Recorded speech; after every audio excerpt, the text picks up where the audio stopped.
Hi everyone, and just to say thank you to everyone for the messages of support that I got, and lovely messages of people saying that they enjoyed the stories and stuff, and I suppose that means a lot to me. I'm having fun going back in my mind's eye to 1993, 1994 and reliving the stories. I've also got a little tripod here now, so I'm kind of, what's the word, framed. That's taking Miriam's advice, and sure, you know, you have to, there's no point in asking for advice if you don't take it. Just finishing up on the last, well, you continue on from the last story, we obviously came home with a van load of stuff after spending a week in the UK. The auction didn't go as we planned because the auction was up near Cheltenham, and it was full of all kinds of big stuff, a lot of three-phase electricity equipment and stuff that we really didn't have a market for. But we'd bought quite a lot in the boot fairs and stuff, and we'd also, we were trying everything, calling into tool hire shops, stopping anywhere and asking one person, would you know anyone else was selling stuff.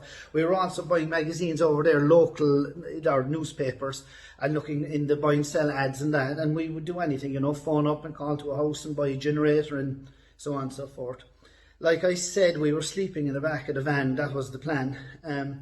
You know, for all kinds of reasons. We were on a budget, but at the same time, it was a kind of an adventure, and it was just mad. It was a mad thing to do. And then when you were showering and stuff, and the services, you could go into the services and shower for £1 or something. I mean, personal hygiene was always very high on my list, thankfully. And even though we were sleeping in the back of the van, we weren't going to be rough and ready if we could help it. And I remember, you know, we got home, took everything out of the van, and, you know, half it worked and the other half didn't. And, you know, and in reality then, you were there and you were left struggling, trying to gather back your money and stuff. And it was a slow burn because, you know, it's all exciting coming home, and then you say, how am I going to sell the stuff? And again, there's no internet, there's nothing.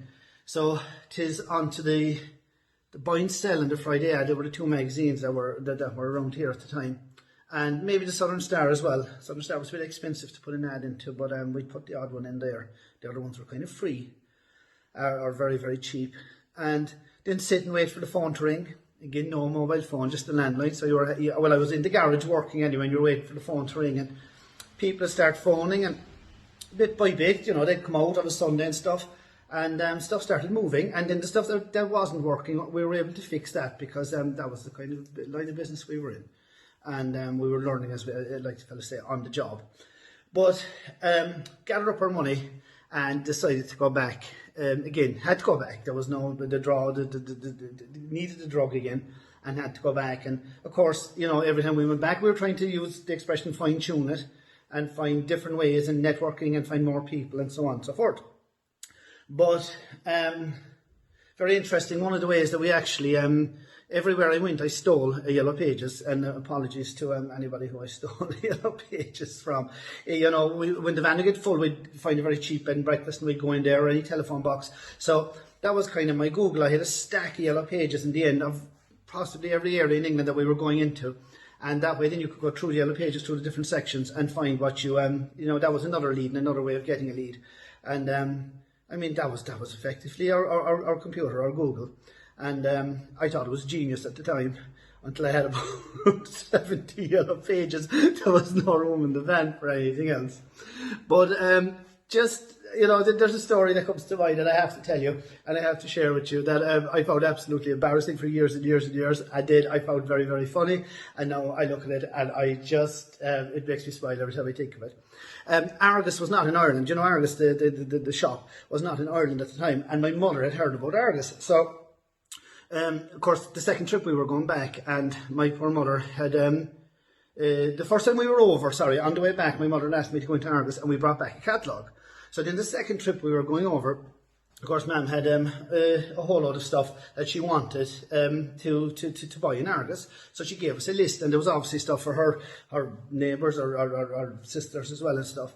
So, talk about, there's this huge Argos in Swansea, right? And it's like this big showroom. Well, it was back then. I'd never been in Argos before in my life, didn't understand how the whole concept worked. So we walked in and we had this list.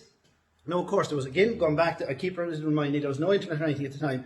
So you had the catalogue, And also, as well as that, and when you would go into the Argos, everything that was on the catalogue, they would try to display it around the shop, the same as I am here. Everything was displayed, but there was only one of each thing, and there was a catalogue number on it.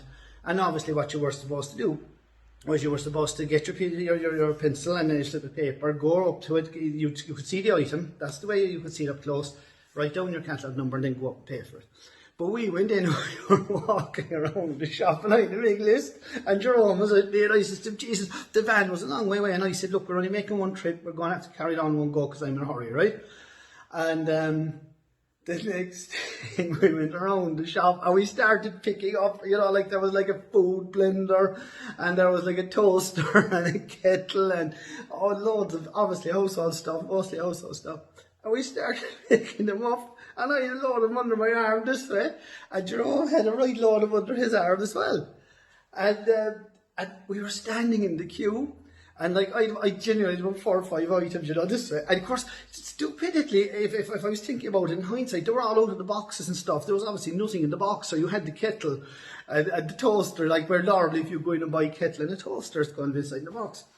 So, and of course, and wondering why nobody else had anything, so we got to the top of the queue, and I started wondering, stuff up on top of the counter. And the woman says to me, where in the Welsh accent, where did you get those, you know? And I sit there in the shop, and she says to me, she jumped up and she said, they're for display only, and put them back straight away, she says to me. And the next thing, this other man comes around the corner from behind, and a big smile on his face, and it was the penny drop talk about Paddy goes to London. And he started to explain to us. He came out and he helped us put the stuff back, and he started explaining to us the concept and the way that Argos worked. But to this day, that shop is still there. The showroom side of it is no longer there, but it's a big empty space when you go into it. And to this day, I've been in there now, I don't know, 50 times since. And to this day, every time I walk in there, I am always conscious of the fact, like this is 27 years later, I'm conscious of the fact that there's somebody inside there going, Jesus, look there, that's the freaking Egypt from Ireland. It never leaves you. But when we were filling out the form, then I'd seen this thing, you see, because as far as I was concerned then, I was over in England, second trip, 23 years old, and I was a big businessman, right? So I'd seen this briefcase, and I said, yeah, I gotta have a briefcase. It was my Delby moment. Remember Delby with the final facts? I said, have to have a briefcase. So I wrote down the briefcase. I didn't say vintage Jerome that was with me, but I put the number in the thing. And we went up, and the next thing, all the stuff came out. And I think we made we actually had to make 2 trips back. We had common sense prevailed. And we went back the second time. And that evening, we were staying in a bed and breakfast, and I opened up the briefcase. And the thing about the briefcase is like that, I probably didn't need it at the time because I had an awful lot of paperwork. But I was so ashamed and embarrassed of owning it that it's unbelievable. I was afraid to go out with it, and especially if I came home with Goliath and stuff, nobody ever saw the briefcase was under the seat of the van. I did have legitimate stuff inside, and it, paperwork and relevant documents, auction documents, and what have you, you know, the ferry ticket and so on, and everything else. So I did have use for it, but I had this feeling in my mind that everybody took, because it's just the way that everybody would look and say, look at the dick with the briefcase. So I never, ever used it, and I was always ashamed of it. But the one thing is that I still have it. What do you know? This is it, right? Now inside the briefcase is, I have it full of tools. That's what I put in, tools, spanners, and stuff like that. But I still have it. And you know, the funny thing about it was, I'm in the shop now, and I brought it down there earlier.